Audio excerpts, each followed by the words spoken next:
Halo, selamat pagi anak-anak.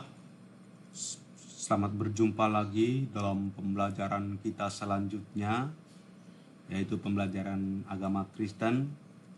Pak Guru berharap kalian semua duduk dengan tenang dan mendengarkan dengan baik, simak penjelasan-penjelasan yang disampaikan dengan baik, sehingga kalian semua bisa menjawab setiap pertanyaan yang akan Pak Guru sampaikan nanti. Shalom juga Pak Daud yang ganteng. Kami akan duduk dengan tenang dan menyimak setiap penjelasan yang Pak Daud sampaikan. Silahkan menjelaskan Pak Daud. Baiklah, anak-anakku sekalian, hari ini kita akan melanjutkan pembahasan kita, yaitu pembahasan tentang dosa. Materi kita yang menjadi nats pembimbing atau nats pengantar bisa kalian baca di dalam Alkitab kalian masing-masing, dalam Kejadian pasal 3, dalam Roma pasal 3 ayat 23, dan Roma pasal 6 ayat 23, Yohanes 3 ayat 1 sampai 10, dan Mazmur 51 ayat 7. Di sana menjelaskan tentang tindakan-tindakan dosa yang dilakukan. Sebelum kita lanjut pembahasan kita, kalian harus tahu terlebih dahulu tujuan dari pembelajaran kita, khususnya materi kita tentang dosa. Tujuan pembelajaran kita hari ini adalah agar kalian memahami tentang dosa, tindakan-tindakan yang menimbulkan dosa, lalu kalian mampu bertindak menghindari tindakan-tindakan tersebut dalam setiap kehidupan kalian sehari-hari. Oke, berbicara tentang dosa, maka kita juga harus lebih dahulu mengetahui apa sih dosa sebenarnya. Nah, dosa pengertian sederhananya adalah tindakan atau segala tindakan atau perilaku manusia yang secara perorangan maupun kelompok yang menyimpang dari kehendak dan hukum Allah. Itu adalah pengertian dosa secara sederhana. Kalau menurut Kamus Besar Bahasa Indonesia, dosa itu adalah perbuatan yang melanggar hukum Tuhan atau hukum agama. Nah, kalau menurut Alkitab, di dalam 1 Yohanes 3 ayat 4, di sana Yohanes menjelaskan secara jelas bahwa dosa adalah segala pelanggaran atau perilaku atau tindakan manusia yang melanggar hukum Allah. Nah, jadi semua perbuatan-perbuatan kita, semua tindakan-tindakan kita yang tidak baik, yang tidak memuliakan manusia sekalipun, apalagi tidak memuliakan Tuhan, sangat-sangat dibenci oleh Allah, karena semua itu adalah pelanggaran hukum dari Tuhan Allah. Apakah kalian memahami dan mengerti penjelasan singkat mengenai pengertian dosa ini? Atau mungkin ada pertanyaan seputar pengertian dari dosa yang telah disampaikan? Jika ada pertanyaan, silahkan sebelum kita lanjut pada pembahasan selanjutnya. Pak Guru, aku ada pertanyaan. Kalau begitu, apa sih yang menjadi penyebab dosa? Dan apa yang harus kita lakukan supaya kita terhindar dari dosa? Terima kasih Pak Guru. Kami siap mendengarkan tanggapan Pak Guru. Terima kasih Petrus atas pertanyaannya yang cerdas, penyebab dosa itu sangat banyak. Kalau kita merujuk dari firman Tuhan, berdasarkan kisah manusia jatuh ke dalam dosa yang tercatat dalam kitab Kejadian pasal 3, yang menjadi penyebab dosa yang pertama adalah karena manusia mengabaikan perintah Allah. Pada saat Allah memerintahkan kepada Adam dan Hawa untuk tidak memakan buah pohon yang dilarang, yaitu pohon pengetahuan yang baik dan yang jahat, namun mereka tidak mendengarkan, mereka mengabaikan, lalu memakan buah pohon itu, sehingga mereka menjadi berdosa. Jadi pelanggaran akan perintah Allah mengakibatkan dosa.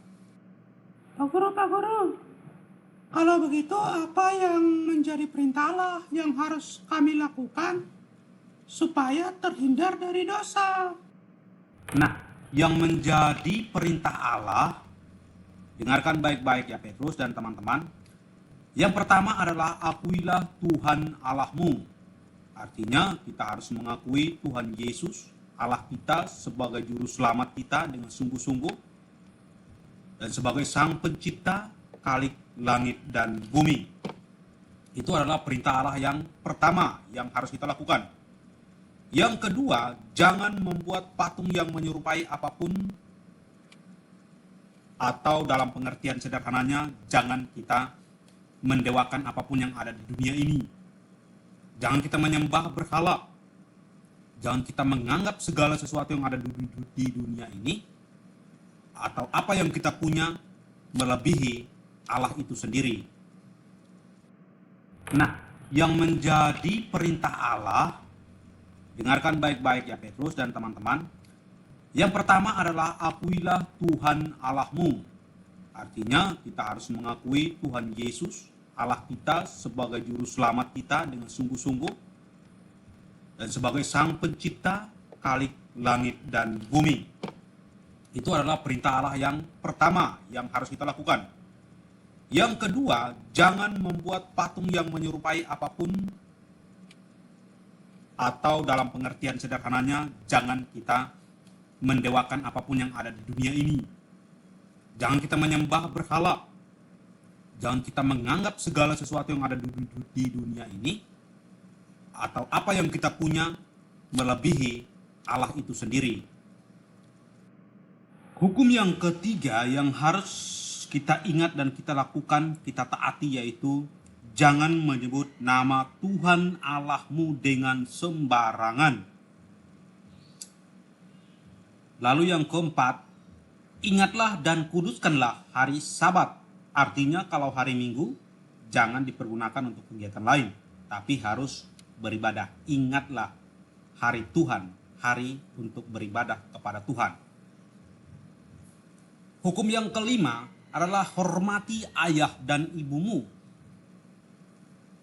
Kita harus menghormati siapa yang melahirkan kita, siapa yang membesarkan kita. Kita hormati mereka, taati mereka, tunduk kepada mereka.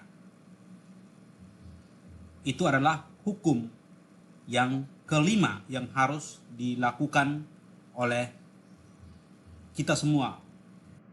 Selanjutnya adalah hukum yang keenam yang harus kita lakukan, yaitu jangan membunuh. Membunuh bukan berarti hanya pembunuhan manusia, tetapi jangan membunuh semua ciptaan Tuhan yang tidak bersalah. Lalu hukum yang ketujuh adalah jangan berzina, baik melalui pikiran, perkataan, maupun perbuatan. Sedangkan hukum yang ke-8 adalah jangan mencuri, jangan mengambil barang yang bukan milik kita sendiri. Entah itu melalui merampok atau mengambil tanpa sepengetahuan orang yang memilikinya. Dan hukum selanjutnya yang harus kita ingat, yaitu hukum ke-9. Jangan mengungkapkan saksi dusta terhadap sesamamu. Artinya, jangan suka menjelekan orang, jangan suka memfitnah orang, jangan suka melakukan berkata yang kotor tentang orang. Itu harus kita hindari, karena itu bukan merupakan hukum Allah. Lalu hukum yang ke-10 adalah jangan mengingini rumah sesamamu, atau jangan mengingini barang yang bukan menjadi milik kita. Jangan mengingini apa yang bukan menjadi milik kita. Semua hukum-hukum ini bisa kalian baca, kalian pelajari di dalam kitab Keluaran pasal 20. Di sana sangat jelas tertulis. Nah, tadi itu adalah semua hukum yang Allah sampaikan untuk kita lakukan. Selanjutnya kita masuk ke dalam penyebab terjadinya dosa yang berikutnya berdasarkan Kejadian pasal 3. Tadi yang pertama, mengabaikan perintah Allah. Yang kedua adalah karena godaan dunia.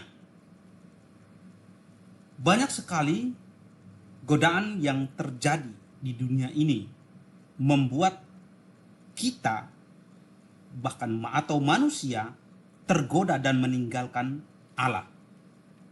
Apalagi dalam era globalisasi, semuanya serba canggih. Semuanya menjadi penyebab atau penggoda yang membuat manusia itu bisa jatuh ke dalam dosa. Oleh sebab itu, hati-hatilah.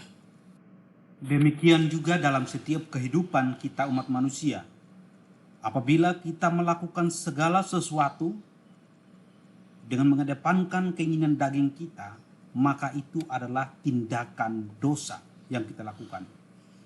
Apabila kita mengedepankan keinginan daging kita, maka kita akan melakukan berbagai macam cara, baik itu cara-cara yang salah, cara-cara yang keji, cara-cara yang kejam untuk memperoleh apa yang diinginkan. Oleh sebab itu, mari kita belajar bersama-sama menghindari apa yang menjadi keinginan daging dan mengikuti apa yang menjadi keinginan Roh Kudus, yaitu melakukan segala sesuatu yang memuliakan Tuhan Yesus, yang meninggikan nama Allah Bapa kita di sorga. Penyebab dosa selanjutnya berdasarkan kitab Kejadian pasal 3 adalah mengikuti keinginan daging. Dalam Kejadian pasal 3 kalau kita baca di situ sangat jelas bahwa Hawa mengikuti apa yang menjadi keinginannya. Iblis mengatakan bahwa apabila kamu makan buah pohon ini, maka kamu akan sama seperti Allah, tahu tentang yang baik dan yang jahat.